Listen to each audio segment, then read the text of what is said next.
We are back for episode 2. We're back here with Tony and Dwight. Can you guys say hello and introduce yourselves? Hello, I'm Tony, game director. Hey, I'm Dwight, the art director. They're back here again today to answer some more important questions, starting with the best one. You had to survive in one of the biomes on the crossroads for 30 days. Which would it be? And you can't say Mediterranean because obviously that would be the superior option. Can I say the mountain region because there's nothing up there? I suppose. There's no bad guys up there. I'd say the dark forest. It's got the coolest vibes. Yeah, I'm taking the desert for sure. You have to go to sea. I don't have to live in the middle of it. I can live on the outskirts where just now have a nice little beach and some palm trees. And jump scares all the time. And all the time. You can build in a game. Just build a wall. Just build a giant wall. It's just gonna be my little oasis. And that's another thing too. The oasis is in the desert. Maybe set up shop there. It's nice and clear there. Okay, well, this will say, and to segue into the fact that the topic for this episode is going to be biome-based survival, which is one of the features on our roadmap, as well as just early access in general. How we're very much an early access game, but we're put alongside other games that are sort of using early access as a live service of presenting you a nearly complete game and then DLCing and updates. So what is the role and goal of early access in game development today? For us specifically, it's a preview of what we're doing to help kind of refine, I would say, some of the gameplay. Not really like set the overall direction or vision or where we're going with it, but just give people an early preview of what it is we're doing, where we're headed, and get them involved and have a voice through feature upvote sites and our Discord group so that they can help kind of be a part and see kind of a behind the curtains view of what it takes. And that's, kind of to start with what you were saying, like some studios treat this as like a live service kind of thing, or it's a game that's pretty much ready. And they're just kind of testing the waters to see what the user base is going to be like or something. And for us, it's more we're heavy in development.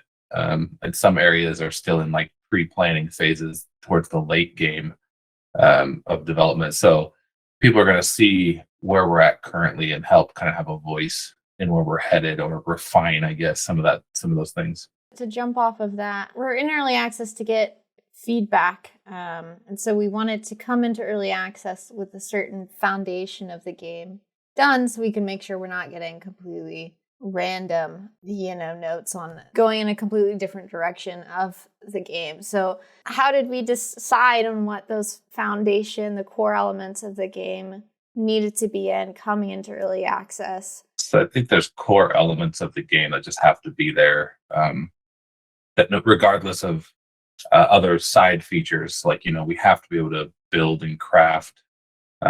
We have some elements of survival just through like feeding off the stamina bar, as far as like on the back end, having the right hooks in code to be able to affect kind of what survival biome and stuff like that is going to be like in the end. So there was a certain list that just had to be in to even play the game in a state to understand that we're making a open world craft survival game. Then it was a list of features of, like the character creator is a big one that's not in. The character creator is a player facing critical side thing, but if for a development side, it's not a critical aspect to like get in, if that makes sense that way. So really it was getting the critical stuff in for sure. And then, we had basically a crossroads moment of we can either put in just a ton of content. So we can either choose quality or quantity. And quality is one of the things that I was pushing for. So we refined a lot of the experience, a lot of what it feels like to craft or to hunt and then, butcher the animals on the butcher's block or the butcher's table and get those things. So we decided instead of just tossing a ton of stuff, so like we could have launched with a character creator that, shared male animations and all that. We could have had farming and fishing, all this stuff at like a very shallow level.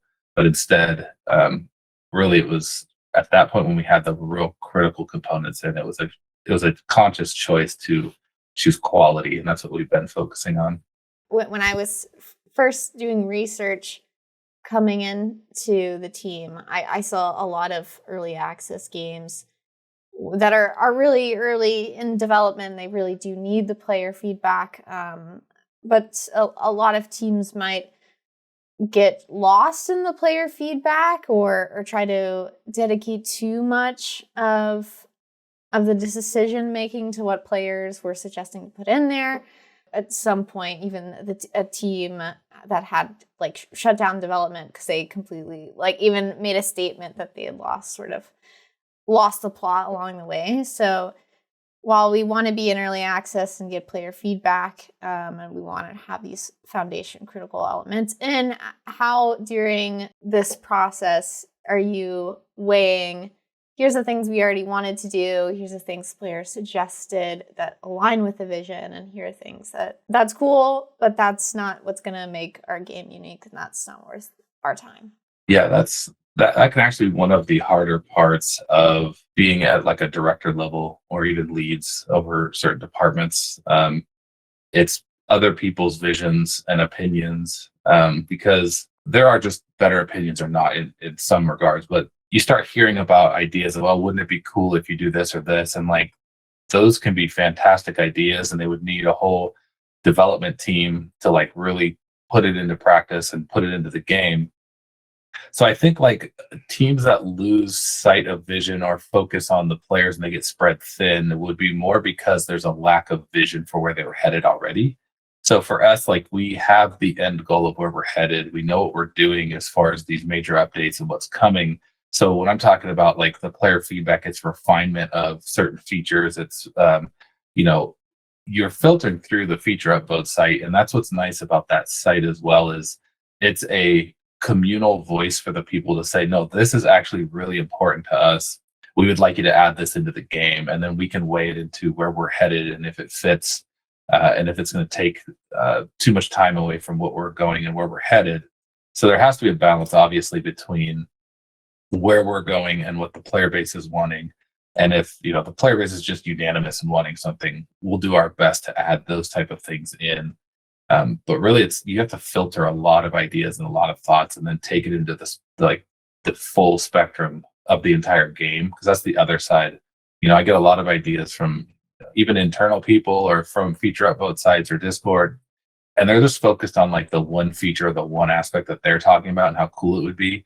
And then when you actually look at it as the full scope of the game, it actually would take away from something maybe that we're trying to do. I think the roadmap actually helps that on the player side, because they at least have a snapshot of where the game is going to go and what we intend on doing in the future, which I can just add on a little bit more on what Tony is saying on just the balance between what players are experiencing and then what they want, and what they think the game needs. And then we also have the internal side with the developers, where we're actually working on some of these things and we have the full picture, even more so than a roadmap. And we're pointing out things as well based on our personal experiences playing games in a different genre, playing games within the genre, and then coming back to our game and saying, oh, we should do this, right? This is why earlier in the year, we had a company meeting and I said, a game for everyone is a game for nobody. Because if we just sit here and take all of these opinions and then we try to wedge all of it in, the game just loses identity. Mm-hmm.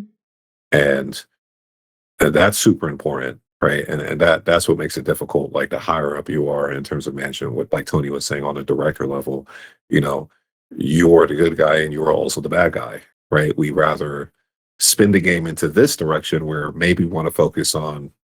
We can see this in the marketplace right now. Some games within a certain genre, right? They're focused more on combat. Some of them are focused more on the adventure side, so their map is 3 times as big, right? Some of them focuses more on customizability, so they have way more different types of weapons and armor sets and so on and so forth, right?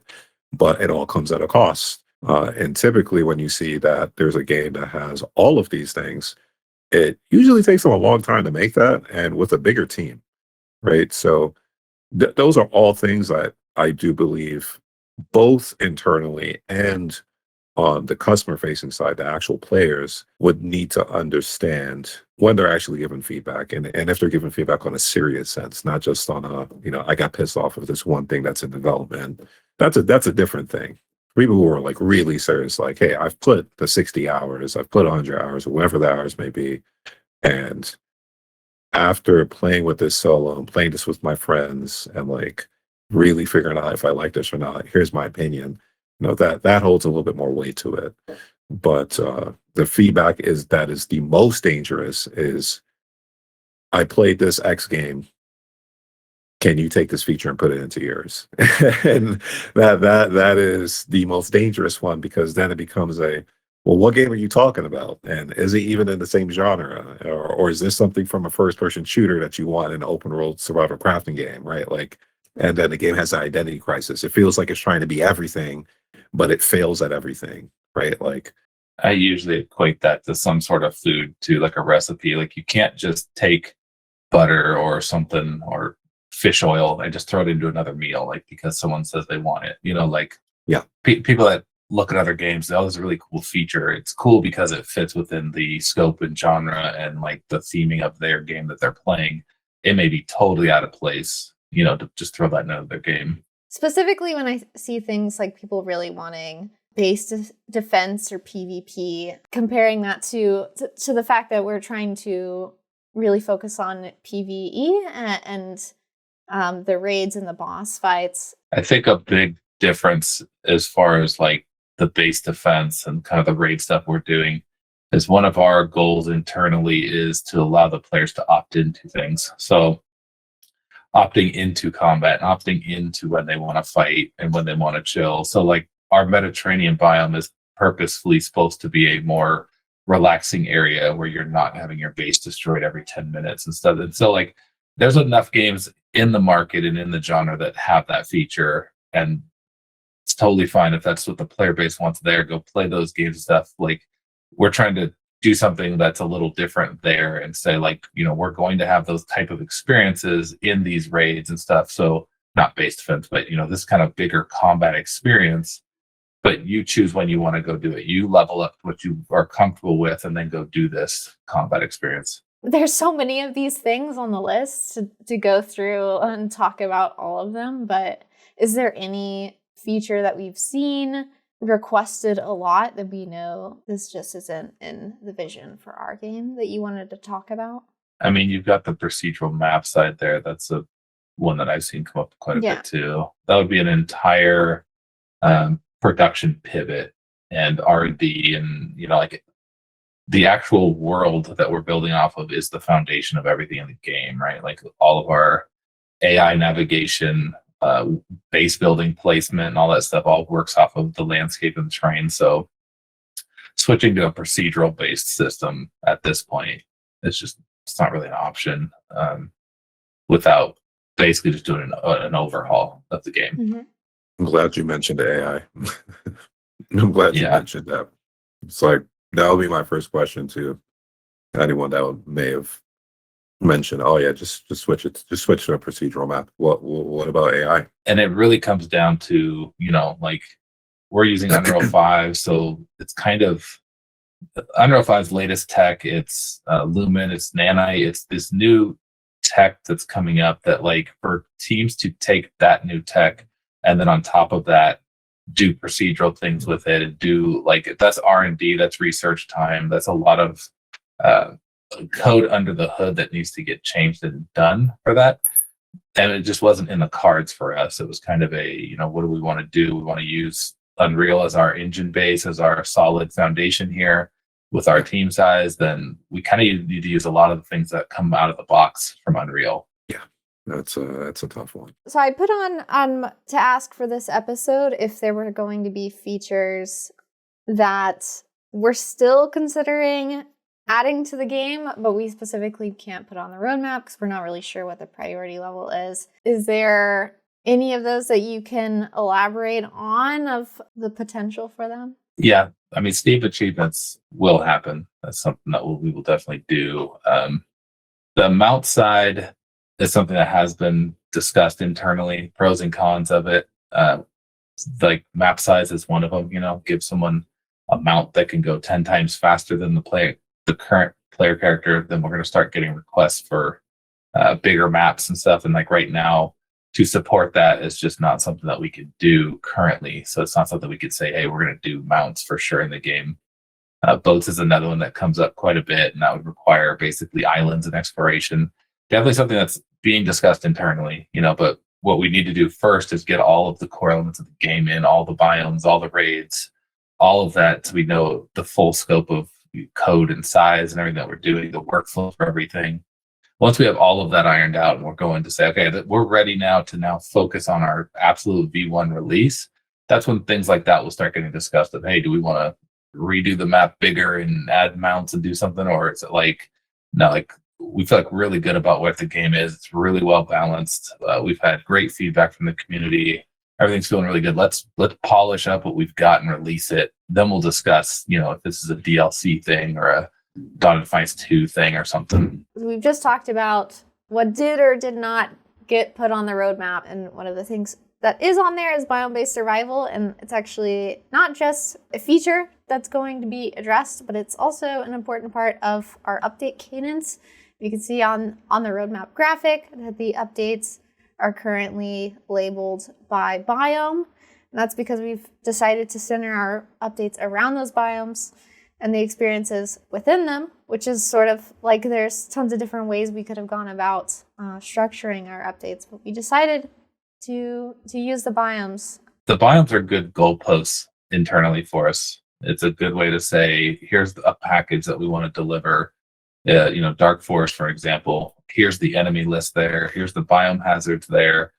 Here's the deities that are surrounded around that biome. So it's a nice way to package up internally a goal for us and say, here's the date that we need to get all this content done by. And then we get into, our Jira system is how we track where we're at with progress. We get into our Jira side and we plan out everything, and we kind of see the scope then of how big it is. So it's just a really nice way for us internally to deliver content. Progression is going to be slightly more catered to the biomes. Did that have anything to do with it? I mean, because that is kind of the goalpost of which one we do first in priority, which was just an internal decision of which way do we want to lead the players. Dark Forest first, then the desert, then mountains, then we've got another one that we haven't announced yet, and then one after that as well. So it was more of like the kind of golden path of what we're doing. So we've got 4 major deities, and we've got 12 deities total on the crossroads that were kind of golden path quest line bringing the players through. And so we're leading you to biomes specifically. We're tying upgrade resources and stuff to those biomes, and we're bringing you through this kind of story arc. Our next update is tied to the Dark Forest. So players are already sort of anticipating what that means for them if they're currently building in the Dark Forest, or whether or not they should stop playing now because they're worried they're going to end up having to redo a bunch of stuff. So what state is it currently in, or will the forest itself be changed? They are in an early access stage. Great. We're going to make changes to the map, where you also talk about internally about basically putting an update out that's got like a yellow box so players know, hey, we're about to totally, add something here, remove something here. So just if you got a building inside this area, but we haven't really discussed how we're going to deliver that yet or not, or when, I guess, which update or something we're going to push something like that into the game, In terms of and there's several categories of this, so I'll try and be concise with this. So you have more of a macro level, right, which is the terrain manipulation that you're talking about there. Most of that is, if not all of that, is going to be around the shrines, right? Because one of the things that we outlined for this update was, the shrines will receive an upgrade, like that overall experience of going to shrines would receive an upgrade. So there's a bit more refinement attached to it. There's a bit more complexity, and it's just overall a bit more fun than what it is right now. But what comes with that is the set dressing, the visuals of the shrines. How does it look at a distance? How does it look now when you actually get to the shrine, right? So to make that happen, we would have to do some type of terrain manipulation to make make a flat area a lot bigger to fit the new footprint, or make it a little bit smaller, or add in some platforming as well, or maybe you have to climb on a couple of rocks or glide on top of a couple of rocks to get to like the starting point of that shrine, right? Like so there is some manipulation that needs to happen, but it's going to be around the shrines. I wouldn't expect uh the river to get removed that cuts through the dark forest, or adding a new one. Like I think that's going to upset quite a bit of players. um Even though I can see both sides of that, we're still on early access, so as we're refining these things, some of the stuff is going to change. But yeah, that I wouldn't worry about on a high level. It's really around the shrines, and it's pretty difficult to really build around those shrines anyway. And there's enemies that spawn there on top of that, so I don't think that will affect most players. There will be some improvements to visibility.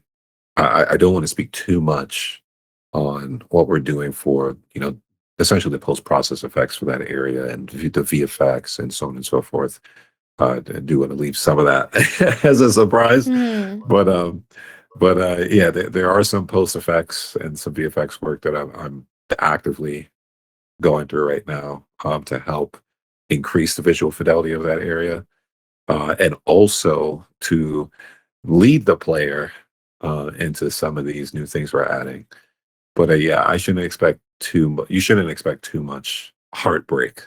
It's been a thing that's said, several times afterwards as well. Just on, if you're going to do something that's going to affect the player, the player's progress or save, at least make it worth it.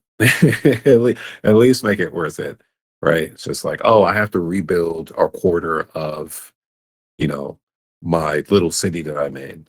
Uh, but the cost of that is I have a rate now, right? Like it better be worth it, right? I don't want to push an arbitrary change and then it just screws up your creation, and then you're like, oh, I lost half my city because of this, right? Like that, it doesn't make sense, doesn't feel good, and it's a little inconsiderate on their end. So the things that we're improving here, it'll just be overall a better experience. So You mentioned post-processing changes. Perhaps to a similar point, can you tell us about weather changes or the visual atmospheric changes that may still need to be addressed in the biomes?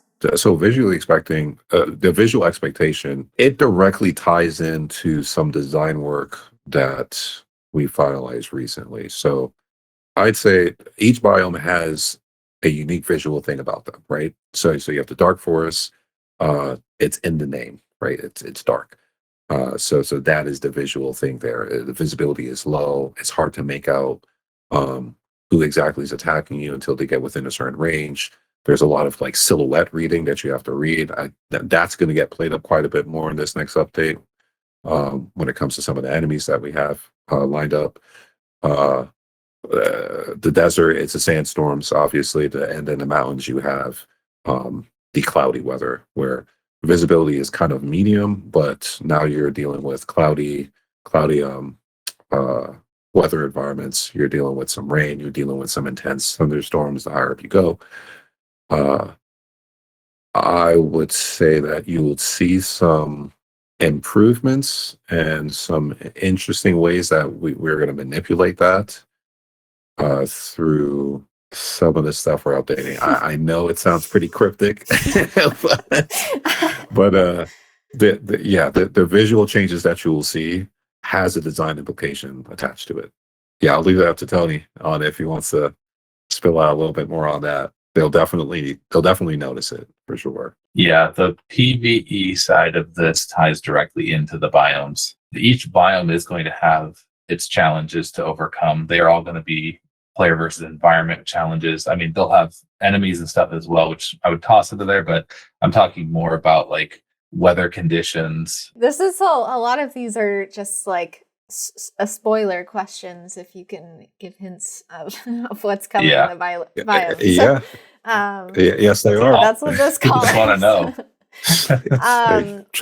I'm like over here dancing around because I'm like, oh, like I want to say something, but I just can't, man. I know the biomes currently have resources that are affiliated with them. We'll be expanding the amount of unique resources,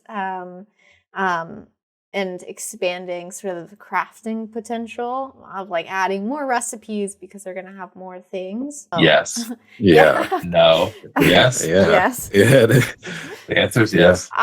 Yeah. I want to speculate on, like like On will what they there are. be bees? I need there to be bees in the game. Okay, honey is an Bees? important part of Greek myth, and so are bees. Okay. And I Okay. and I think we need to talk about bees and the fact that we're adding them somewhere in the game. We're not adding bees. Our honey is going to come from a jar sitting in front of a bear. Okay. Well, Great. You just told them that we're adding bears inside of what is it going to be Greek myth lore It's a certain relevant? bear with a red shirt. Yeah.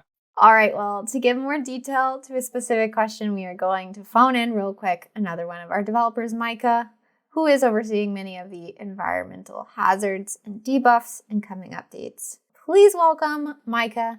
Ahoy! Ahoy, mateys. Timbers. You are currently being recorded. Tony, You have to say that, Zoe. you are currently being recorded. We had a question from Vivian in Discord, and as well as just some other questions about biome-based survival. If there's going to be anything like weather effects that would affect the player, such as cold weather effects or heat that could require you to wear heavier armor or excessive thirst. Moving forward, I think we really want to have the biomes of the map get more defined out. Each one of those biomes is going to have some sort of hazard attached to it that's environmental. So it's not just like you're attacking enemies, it's also like the world's trying to kill you. For the Dark Forest, the first one you're going to be tackling is cold. That is not so much you're going to die from being in here, but more of a hazard that's just going to make it harder to exist. And so when you're coming across enemies and you're just living in that area, it's going to be not as good of a time as being out in the pretty Mediterranean meadows. Is there going to be new mechanics or new items in place to help you address the biome-specific debuff? Something like, are you going to need to wear a fur coat, or are there going to be warmth potions, things like that? Is that too specific? Yeah. No, that's good. The goal with this game is to kind of maintain a semblance of allowing players to have control over how they look and stuff. So rather than having like a dedicated piece of fur armor, there's other methods that we'd like to focus on to mitigate these hazards. So like in the cold, like using torches and campfires, eating certain foods and potions, that would be the way to tackle and counteract those negative effects. We have like the spicy foods in there, and I think that that's one small way that we can tie in, oh, you need to eat that stuff to stay warm. But I think moving forward past the Dark Forest is when we're really going to start seeing stuff added to the economy. And also just in general, see those hazards become more lethal. And when you eat spicy food, you get sweaty. That's our buff. Wouldn't that make you colder? Wait. Thank you, Micah. That's, as far as I know, what we wanted to call you in to ask you about. Do you just want to say goodbye to our players? Thanks for asking questions and giving great feedback. I love you. Goodbye. Thank you. That was Micah, and we were super grateful to have him here for that question. Another, probably the biggest, can you give me a spoiler question on here? The last two updates on our roadmap, they have a little lock symbol, and that's because they're related to biomes that are not in the game. Is there anything that we can indicate about these biomes? And I know what the answer to this is. So I put that we can talk about something like, hey, there's a locked portion of the map. Presumably, one of the biomes will be over there. Mm. Okay. No.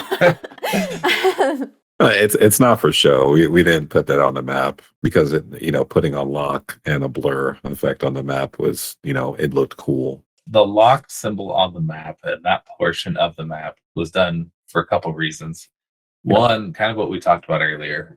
When we go to push updates in the game, we don't want to ruin people's builds and all this other stuff. So, it was like, how about we lock this portion off so we have full creative control over what happens here. So let's say we come out to early access. This is all before we released, right? Let's say we come out to early access and someone's like, oh, it'd be really cool to have this massive waterfall thing with all this stuff, blah, blah, blah. It's like, oh, that'd be awesome. We can't touch the map because you guys all built everywhere on it.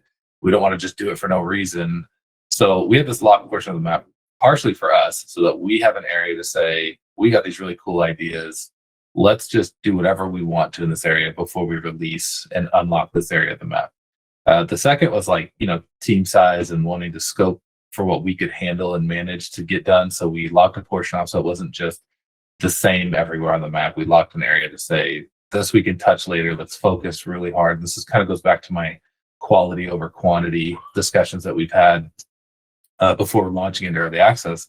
And that was one of the decisions, one of the calls I had to make that, let's lock this section and say, this is hands off the players. We've even seen people get in there and run around. Like that's cool. It's whatever really. But the real reason for that is so that we have an area to touch when we want to. We also want to tease and release the next biomes that are coming in an area that you don't see them. Like right now, people have seen the dark forest, they've seen the desert, they've seen the mountain regions, they've seen the Mediterranean area, but they have no idea what's coming there. And so there's a level of expectation and that is really cool for the players to see, hey, we're unlocking this and we're releasing the biome that's there. So then they can go explore the area without having seen it before. I have a question from someone in Steam discussions. Amulius, I think is how you pronounce it. Specifically asking, is there any chance you could give more information on when those locked biomes will become available? All I could say with that is it would be our 4th update. You can expect multiple updates related to the current biomes in the game before you would see that unlocked. Okay, so this was the biome-based early access related episode. Thank you again to Dwight and Tony for being here and for everything you had to say. Do you have any last words or goodbyes? Nope, just thanks for listening. Same, thanks for listening. And Poseidon's the best. Thanks for listening in to our Dev Talk. If you haven't already, check out our previous episode on the character creator. And we now have a couple forum posts active to take your questions for episode 3 on the combat overhaul listed on our roadmap. Alongside the larger changes coming to the Sisters of the Deep update, our developers are currently finalizing some implementation for a minor patch for later this month or early February. So keep your eyes out for that. But for now, remember to follow us on social media and join us in the Discord where we have an active build challenge running. Thanks again to our players and catch you in the next one.